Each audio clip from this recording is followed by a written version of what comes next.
करते हैं इस बुलेटिन की। जयपुर दौरे पर रक्षा मंत्री राजनाथ सिंह हैं। सैनिक स्कूल का उद्घाटन समारोह है जहां पर डिप्टी सीएम दिया कुमारी भी मौजूद है। हम लाइव तस्वीरें आपको दिखा रहे हैं। कैबिनेट मंत्री राज्यवर्धन सिंह राठौर भी इस दौरान मंच पर मौजूद है। तो सैनिक स्कूल का ये उद्घाटन समारोह है जहां पर आज सभी शिक्षकगण, रक्षा मंत्री राजनाथ सिंह पहुंचे हैं। सदस्यगण, डिप्टी सीएम दिया कुमारी भी समारोह में मौजूद है। छात्राओं, भाइयों और बहनों, और इसी के साथ ही कैबिनेट मंत्री राज्यवर्धन सिंह राठौर भी संस्था की ओर से स्वागत कार्यक्रम में मौजूद हैं। तो ये लाइव तस्वीरें इस वक्त जयपुर से हम आपको दिखा रहे हैं जहां पर कार्यक्रम शुरू हो चुका है और मंच पर सभी नेतागण मौजूद हैं। दरअसल सैनिक स्कूल का उद्घाटन समारोह है जहां पर खास तौर पर रक्षा मंत्री राजनाथ सिंह को मुख्य अतिथि के रूप में बुलाया गया है और मंच पर इस वक्त वो मौजूद हैं। बीघा भूमि का आवेदन किया। उनकी कितनी बड़ी सोच थी। और जब उनसे पूछा गया कि 500 स्कूल खुलती है 5-7 बीघा में, आप 500 बीघा का क्या करेंगे, तो उन्होंने कहा कि हम इसे बहुत बड़ी आवासीय संस्था बनाएंगे। जो छात्र यहीं रहेंगे, शिक्षकगण यहीं रहेंगे और यहीं उनके खेल का, छात्रावासों का और सत्र संचालन, घुड़सवारी, यानी कि युवक के सर्वांगीण विकास की संपूर्ण व्यवस्था कर हम एक संस्कारवान नागरिक बना सके, ऐसा हमारा प्रस्ताव है। उन्होंने स्वीकार किया और उसके बाद में नींव भी उन्होंने रखी। अभी भवानी निकेतन। चलिए दौसा से बड़ी खबर आपको देंगे जहां पर रामगढ़ पचवारा में नाबालिग से रेप की कोशिश, कलयुगी पिता पर बेटी ने लगाया आरोप। दरिंदगी का आरोप कलयुगी पिता पर बेटी के द्वारा लगाया गया है। 14 साल की बेटी है, मुंह में कपड़ा ठूसकर रेप का प्रयास किया गया है। बकरियों की रखवाली के लिए बाड़े में सो रही थी मां। चीख पुकार के बाद चंगुल से छुटाकर मां के पास पहुंची बेटी। कलयुगी पिता के खिलाफ पॉक्सो एक्ट के तहत मामला दर्ज किया गया है। तो दौसा से ये जानकारी आपको दे रहे हैं जहां पर रामगढ़ पचवारा में नाबालिग से रेप की कोशिश की गई है और रेप का आरोप लगा है नाबालिग के पिता पर। कलयुगी पिता के खिलाफ फिलहाल पॉक्सो एक्ट के तहत मामला दर्ज कर दिया गया है। पिता पर बेटी ने लगाया दरिंदगी का आरोप। तो दौसा से ये जानकारी आपको दे रही है जहां पर एक बार फिर से रिश्तों को तार तार करती एक घटना सामने आई है जहां पर 14 साल की बेटी के मुंह में कपड़ा ठूसकर रेप का प्रयास पिता के द्वारा किया गया है। दरअसल बकरियों की रखवाली के लिए बाड़े में मां सो रही थी और तभी चीख पुकार के बाद चंगुल से छूटकर मां के पास बेटी पहुंची। कलयुगी पिता के खिलाफ फिलहाल पॉक्सो एक्ट के तहत मामला दर्ज कर दिया गया है। तो पिता और बेटी के रिश्ते को शर्मसार करती ये घटना सामने आई है। कांग्रेस नेता अशोक गहलोत क्या कुछ कह रहे हैं, हम सीधे आपको सुनवाते हैं।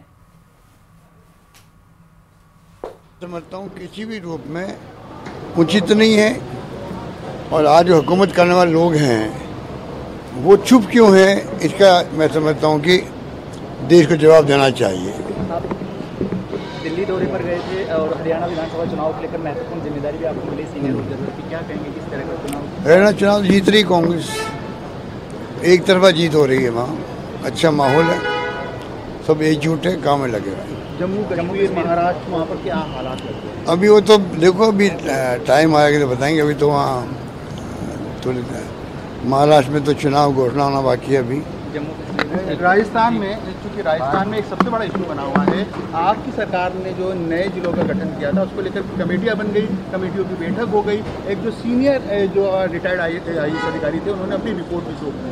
कहीं ना कहीं बीजेपी की नेताओं की जुबान पे लगातार एक बयान आ रहा है कि पिछली बार आपके कार्यकाल में अनावश्यक रूप से कई जगह राजनीतिक फायदा लेने के लिए नए जिलों का गठन कर दिया गया था। क्या वो परीक्षण करके, वैसे तो आप जाएंगे हरियाणा में जाएंगे, हर 40 किलोमीटर में नया जिला मिलेगा आपको हरियाणा के अंदर। तो ये तो पॉलिसी होनी चाहिए खुद की कि आप किस प्रकार से मैनेज करते हो जिलों को। छोटा जिला हो, बड़ा जिला हो, क्या क्या उसमें उसके प्रशासन में फ़र्क पड़ता है, वो आपको अध्ययन करना चाहिए कि छोटा जिले का प्रयोग अगर हमने किया भी है उसको हमने प्रयोग के रूप में किया। अगर प्रयोग सफल होता तो आप उसको काम रखिएगा और बढ़ाइएगा आगे। इतने बड़े प्रदेश के अंदर जहाँ रेगिस्तान के इलाके भी हैं, दूर दूर बसे हुए गांव हैं, जितना ज़्यादा आप ज़िले बनाएंगे, और ज़िले बनाने की गुंजाइश में मानता हूँ राजस्थान के अंदर, और ज़िले बनने चाहिए, जिससे कि प्रशासनिक इकाइयाँ जो है लोगों को तकलीफ नहीं हो दूर जाने में, राजधानी तक आने के अंदर या संभाग मुख्यालय में जाने के लिए, जिला स्तर पर जाने के लिए तकलीफ नहीं होनी चाहिए। जितना ज़्यादा आप इकाइयाँ बनाएंगे ज़िले की, उतना ज़्यादा प्रशासनिक रूप में फ़ायदा है। अब सरकारी सोच क्या है वो तो वो जाने।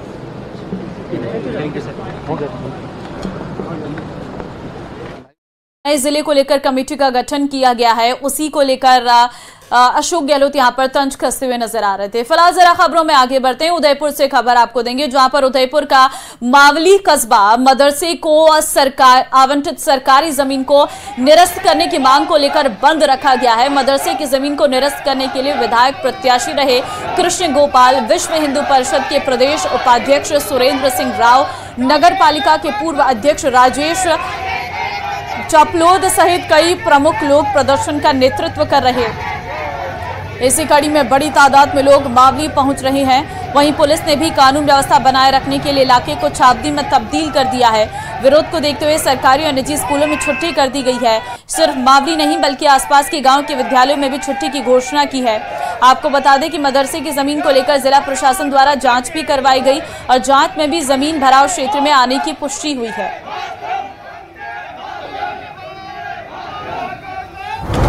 समग्र हिंदू समाज द्वारा जो पिछली सरकार में मदरसा आवंटन के लिए करीब 7,500 फीट ज़मीन आवंटित की गई, जो एक पूरा जहाँ हिंदू समाज बसा हुआ है उनके बीच में एक तरह का आतंकवादी केंद्र के रूप में ही मदरसा, जो इसमें कई मदरसों में नकली नोट छापने, आपत्तिजनक दस्तावेज प्राप्त हुए, इस तरह के एक मदरसे बना रहे हैं जिसमें लगभग 2000 आदमी की एक व्यवस्थाओं का काम कर रहे हैं।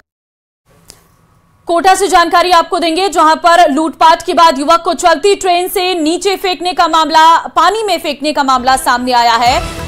चट्टानेश्वर एनिकट के पास घायल मिला है युवक। गोताखोरों की टीम ने रेस्क्यू कर बाहर निकाला है युवक को। घायल अवस्था में युवक को अस्पताल में भर्ती करवाया गया है। सूचना मिलने के बाद मौके पर पहुंची है पुलिस। दरअसल लूटपाट के बाद युवक को चलती ट्रेन से नीचे पानी में फेंका गया है और फिलहाल घायल अवस्था में युवक को अस्पताल में भर्ती करवा दिया गया है। सूचना मिलने के बाद पुलिस मौके पर पहुंची है। चट्टानेश्वर एनिकट के नीचे घायल अवस्था में ये युवक मिला है। जोधपुर से बड़ी खबर, नशीले पदार्थों की तस्करी का इनामी आरोपी गिरफ्तार कर लिया गया है। 50,000 का इनामी आरोपी नेपाल से गिरफ्तार हुआ है। झारखंड से राजस्थान में नशे की खेप करता था सप्लाई। आईजी रेंज पुलिस की स्पेशल टीम को मिली एक और कामयाबी। थोड़ी देर में आईजी विकास कुमार मामले का खुलासा करेंगे। तो फिलहाल आपको बता दें कि नशीले पदार्थों की तस्करी करने वाला इनामी आरोपी फिलहाल अब पुलिस की गिरफ्त में है। थोड़ी देर में आईजी विकास कुमार मामले का खुलासा करने वाले हैं। 50,000 का इनामी आरोपी नेपाल से गिरफ्तार किया गया है। झारखंड से राजस्थान में नशे की खेप करता था ये सप्लाई और लंबे समय से इसकी खोजबीन जारी थी। 50,000 का इनाम भी इस आरोपी पर रखा गया था और आखिरकार ये नेपाल से गिरफ्तार हुआ है। तो झारखंड से राजस्थान में नशे की खेप सप्लाई करता था। अजमेर के किशनगढ़ से बड़ी खबर है। मार्बल एरिया में फायरिंग की घटना से दहशत मची है। ट्रक पार्किंग में बाइक सवार युवकों ने वारदात को अंजाम दिया है। पार्किंग संचालक ने थाना पुलिस में दर्ज करवाई रिपोर्ट। 5-6 युवकों ने पहले किया लड़ाई झगड़ा, बाद में फायरिंग कर फरार हुए। पुलिस ने घटनास्थल का मौका मुआयना किया है। घटनास्थल से एक जिंदा कारतूस और एक खोल बरामद किया गया है। बदमाशों की तलाश में पुलिस जुटी हुई है। तो अजमेर के किशनगढ़ से ये बड़ी खबर है। मार्बल एरिया में फायरिंग की घटना से दहशत का माहौल देखने को मिल रहा है। पार्किंग संचालक ने थाने में रिपोर्ट दर्ज करवाई है। 5-6 युवकों ने पहले लड़ाई झगड़ा किया, बाद में फायरिंग कर फरार हुए। कल रात को सूचना मिली थी कि अपने जो ये बजरंग कॉलोनी है, यहाँ पर किसी आदमी के साथ कोई मारपीट की है, कोई फायरिंग की घटना हुई है। तो मौका देखा है, रात को तो अंधेरे के कारण यहाँ पर मौका देखा था, लेकिन ऐसी कोई चीज़ नहीं हुई। अभी यहाँ मौके पर मैं आया हूँ। एक जो कारतूस है उसका खोल और एक जिंदा कारतूस मिला। मुकदमा दर्ज कर लिया है, कार्रवाई की जा रही है। कितने जने हैं सर? इसमें उन्होंने 4-5 नामजद बताए हैं। नामजद जो है अन्य हैं, हाँ नामजद बताए। रूपनगढ़ में जमीन विवाद में की गई हत्या के विरोध में मृतक के परिवार वालों ने शव लेने से इनकार कर दिया है। परिवार वालों की मांग है कि हत्या करने वाले आरोपियों को जल्द गिरफ्तार किया जाए और मृतक के बच्चे को आर्थिक मदद दी जाए। पीड़ित परिवार का आरोप है कि इस मामले में प्रशासन की तरफ से कोई बात नहीं की गई। आपको बता दें कि रविवार को रूपनगढ़ में बेशकीमती जमीन को लेकर फायरिंग की गई थी। आरोप है कि फायरिंग बलवाराम चौधरी ग्रुप के सदस्यों ने की थी, जिसमें शकील नाम के युवक की मौत हो गई थी। शकील के परिवार का आरोप है कि शकील पर फायरिंग उस वक्त की गई जब वो मजदूरी के लिए जा रहा था। पूरे घटनाक्रम से उसका कोई लेना देना नहीं था।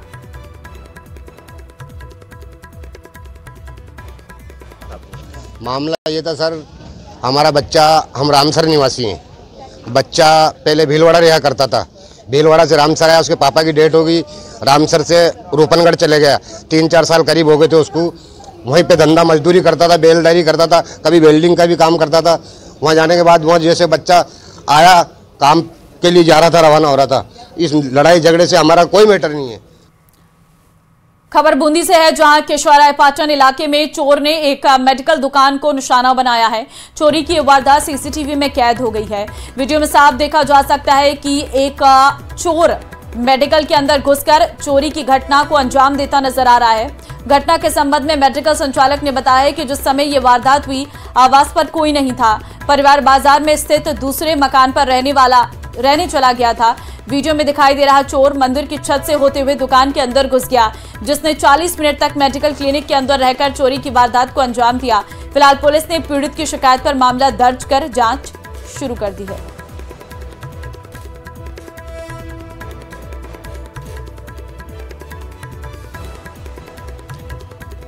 प्रतापगढ़ के सालमगढ़ में जुआ और सट्टा लगाते हुए 27 लोगों को गिरफ्तार किया है। इस दौरान पुलिस ने 1,84,000 रुपये और 4 कार बरामद की हैं।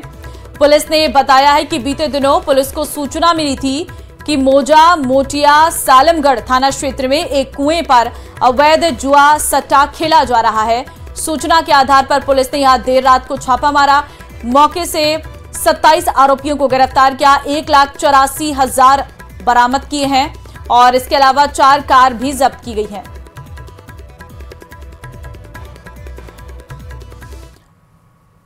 प्रतापगढ़ में विनीत कुमार बंसल अब पुलिस महकमे की कमान संभालेंगे। कार्मिक विभाग द्वारा जारी की गई भारतीय पुलिस सेवा के अधिकारियों की तबादला सूची में 58 पुलिस अधिकारियों का स्थानांतरण और पदस्थापना के बाद 4 को अतिरिक्त प्रभार दिया गया है। बंसल को केकड़ी एसपी के पद से स्थानांतरित किया गया है। राजस्थान सरकार के संयुक्त शासन सचिव कनिष्क कटारिया द्वारा जारी किए गए आदेशों के अनुसार भारतीय पुलिस सेवा के 58 पुलिस अधिकारियों का तबादला किया गया। साथ ही 4 आईपीएस को अतिरिक्त प्रभार सौंपा गया।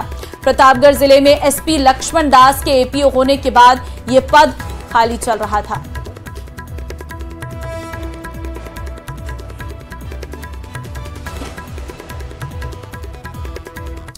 और चलिए आगे बढ़ते हैं खबरों में और अगली खबर से आपको अपडेट देते हैं। दरअसल खबर धौलपुर से है, जहां हर रोज शाम ढलते ही इस लाल पार्क में असामाजिक तत्वों की धमाचौकड़ी शुरू हो जाती है। पहले पार्क में बैठ के मादक पदार्थ का जमकर सेवन करते हैं और फिर जोर जोर से चिल्लाते गालियां देते रहते हैं, जिससे वहां के स्थानीय निवासी सारी रात भय के साए में रहते हैं, क्योंकि उन्हें आशंका बनी रहती है कि कहीं कोई अप्रिय घटना न हो जाए।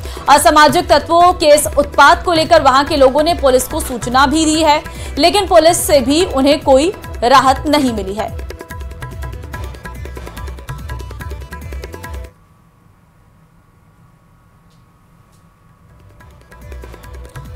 दौसा के सिकराय उपखंड क्षेत्र के ग्राम मोहलाई में लाल मुख के बंदरों का आतंक है। आए दिन बढ़ता जा रहा है यह आतंक। बंदरों के आतंक के चलते अब राजकीय उच्च प्राथमिक विद्यालय मोहलाई आने वाले छात्र भी कतराने लगे हैं और जब तक बच्चे सुरक्षित घर नहीं पहुंच पाते तब तक परिजन परेशान रहते हैं। स्कूल के प्रिंसिपल भी बंदरों के आतंक को लेकर चिंतित हैं।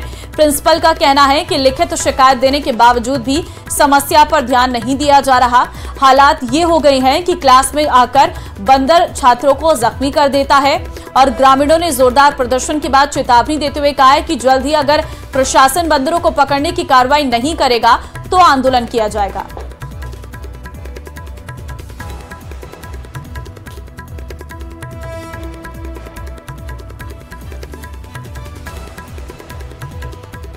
घर पे जाते हैं और आते हैं तब डांगे धरते हैं और क्लास में घुस जाते हैं और बच्चों को खाते हैं, हमको भी खा कुछ चुके हैं। बंदर के आवी आज स्कूल में सुबह शाम आता रहे बंदर। हाँ, हम स्कूल आते हैं जब हमको हमारे दांगे देते हैं बंदर, और हम क्लास में पढ़ते हैं तब भीतर घुस जाते हैं और हमें पढ़ने नहीं देते हैं। आए दिन विद्यालय में बंदरों का आतंक छाया रहता है। बंदर कई बच्चों को जख्मी कर चुके हैं, जिससे बच्चे विद्यालय आने से कतराते हैं। अभिभावक भी बच्चों को भेजने से डर रहे हैं कि कहीं हमारे बच्चों को बंदर जख्मी न कर दें। ये जो लाल बंदर है, ये इनका इतना ज़्यादा आतंक है कि स्कूल में आने से बच्चे बहुत ज़्यादा कतरा रहे हैं। गांव में भी पूरी तरह भयव्याप्त है। दिन रात कभी 25 से 30 लोगों को अब से पहले खा चुके हैं लाल बंदर। तो बच्चे को परिजन स्कूल में भेजने से बहुत डरते हैं। मुख्यमंत्री आवास योजना के तहत सिरोही की गोयली चौराहे पर बने फ्लैट 4 साल बीतने के बाद भी लोगों को नहीं मिल सके हैं। तत्कालीन मुख्यमंत्री वसुंधरा राजे के समय में रेरा से फ्लैट का प्रपोजल बनाया गया था, जिसमें लोगों का काफी पैसा इन्वेस्ट करवाया था, लेकिन समय पर फ्लैट निर्माण का कार्य पूरा नहीं हो सका है। हाल ही में नवनियुक्त सांसद लुम्बाराम चौधरी ने भी नगर परिषद को ठेकेदार को पाबंद करने के निर्देश दिए थे, लेकिन इंसाफ न मिलने के बाद पीड़ित न्यायालय की शरण में जाने को मजबूर है।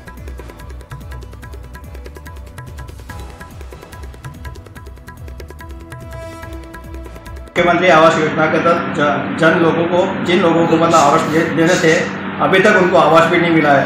और मैं चाहता हूं कि सरकार जल्द से जल्द इससे संबंधित कार्रवाई करे और सरकार द्वारा प्रशासन द्वारा जो लोगों के साथ में सलाह किया गया है उसे उचित न्याय दिलाए। आवास योजना में हम लोगों ने, गरीब लोगों, तबके और मध्यम वर्गीय लोगों ने जो आवंटन से मिला था सरकार की योजना का, लेकिन हम 7 साल से दर की ठोकरें खा रहे हैं और भारी भरकम ब्याज भर रहे हैं, जिससे मैंने मेरे खेत बेचकर वो बैंक में हम ब्याज भर रहे हैं। आज ऐसी मुश्किलें, आज हम रोड पे हैं और हम भाड़े के मकान में रह रहे हैं।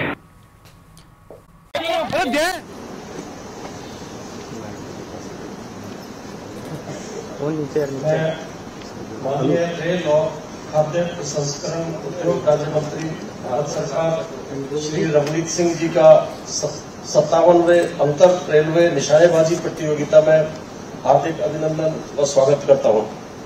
मैं श्री अमिताभ जी, संरक्षक उत्तर पश्चिम रेलवे खेलकूद संघ एवं महाप्रबंधक उत्तर पश्चिम railway, Shri Premchand ji Lojak, secretary railway sports promotion board उत्तर पश्चिम रेलवे के उपस्थित सभी प्रमुख विभागाध्यक्ष व अधिकारीगण, रेलवे स्पोर्ट्स प्रमोशन बोर्ड के अन्य अधिकारीगण, प्रतिभागी खिलाड़ी, कोच, ऑफिशियल्स और आयोजन से जुड़े सभी अधिकारियों और कर्मचारियों का 57वीं अंतर रेलवे निशानेबाजी प्रतियोगिता में स्वागत एवं अभिनंदन करता हूं।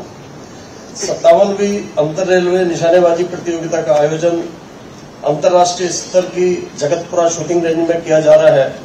जैसा कि आप देख रहे हैं कि हरी भरी पहाड़ियों के बीच स्थित वृहद क्षेत्र में फैली हुई यह शूटिंग रेंज बेहद आकर्षक है। मुझे विश्वास है कि इस खूबसूरत शूटिंग रेंज में आप अपने खेल का भरपूर आनंद लेंगे और खेल भावना को नई ऊंचाई की ओर ले जाएंगे।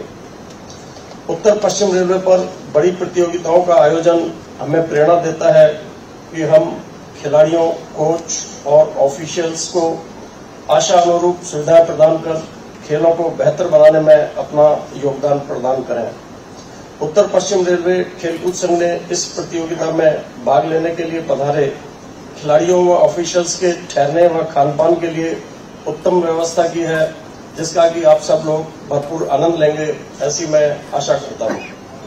मैं श्री अमिताभ जी, महाप्रबंधक उत्तर पश्चिम रेलवे और Shri Premchand ji Lojak, secretary railway sports promotion board का विशेष तौर पर आभार व्यक्त करता हूं कि आपकी सक्रिय भागीदारी से हम इस प्रतियोगिता के आयोजन के लिए पूरी तरह तैयार हैं और इसकी चलिए आगे बढ़ते हैं। कोटा के इटावा में व्यापारियों ने बाजार और मंडी बंद करा रखी है। किसान संघ आज विशाल गर्जना रैली का प्रदर्शन करेगा और सुबह से बाजार बंद का असर दिख रहा है। बंद के दौरान दुकानें बंद दिखाई दी हैं। ये बंद किसानों के समर्थन में व्यापारियों द्वारा बुलाया गया है। किसानों के आंदोलन को लेकर प्रशासन जो है वो पूरी तरह से अलर्ट पर है। तो इटावा कोटा की ये तस्वीरें जहां पर बंद बुलाया गया है, जिसका असर भी यहां पर देखने को मिल रहा है। किसानों के आंदोलन को लेकर प्रशासन पूरी तरह से अलर्ट पर है और आज व्यापारियों ने बाजार और मंडी जो है वो बंद करवाई है। किसानों के आंदोलन को लेकर प्रशासन पूरी तरह से अलर्ट भी नजर आ रहा है।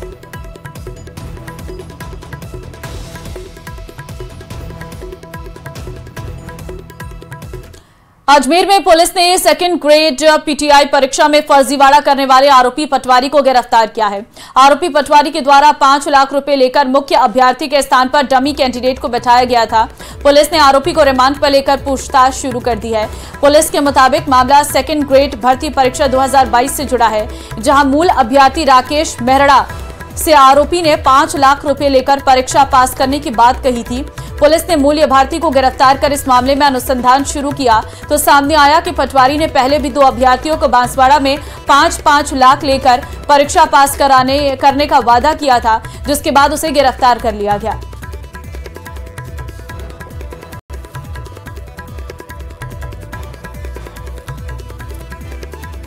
धारा 419, 420, 467, 468, 471, 120B IPC 3/10 परीक्षा अधिनियम में कल दिनांक 21/9/2024 को जरिए प्रोडक्शन वारंट गिरफ्तार किया गया, जिसे आज 5 PC रिमांड हेतु अवकाशकालीन मजिस्ट्रेट की पेश किया जाएगा। जोधपुर में डिजिटल अरेस्ट का एक और मामला सामने आया है। महिला डॉक्टर को 24 घंटे डिजिटल अरेस्ट रखा गया है। महिला को डिजिटल अरेस्ट कर 6 लाख रुपए की ठगी की गई है।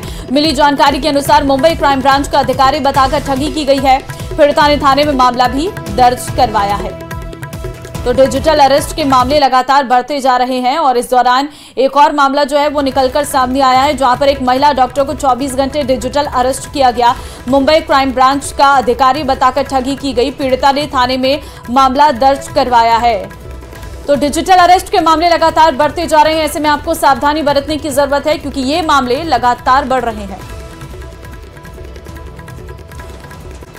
चलिए